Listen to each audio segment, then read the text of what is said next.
உலக ஆசைகளுக்கும் உலக இச்சைகளுக்கும் எல்லா பக்கம் இழுப்பு வருங்க. You will be pulled on every side, but you are on the way to heaven. Don't forget that. உன்னுடைய பாதை நித்தியத்திற்காக நியமிக்கப்பட்ட பாதை.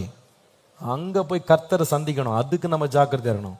நீங்க சொல்லலாம், uncle all my friends R enjoying. எல்லா ஃப்ரெண்ட்ஸும் இப்படி தான் பண்றாங்க. அவன் பண்ணுவான்ப்பா, அவன் குழியில விழுந்தா நீ விழுவியா?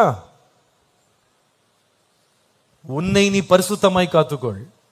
உன் அன்பு மாயமற்றதாகவும் சுத்தமுள்ளதாகவும் உன்னுடைய மனசாட்சி கரைபடாம இருக்கணும்.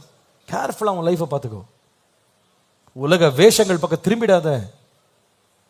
B heaven minded. ஏப்பா, இன்றைக்கு நைட் நம்ம லைஃப் முடியறதுக்கு வாய்ப்பு இருக்கு தெரியுமா? there is no guarantee for tomorrow. இன்னைக்கு ராத்திரி இயேசுனுடைய வருகை வர முடியும். இயேசு வருவாரானால் நீ சந்திக்க முடியுமா ஆண்டவரை? அதுக்கு நீ ரெடியா இருக்கியா? உன் இருதயத்தை தற்பரிசோதனை செய்து பார்.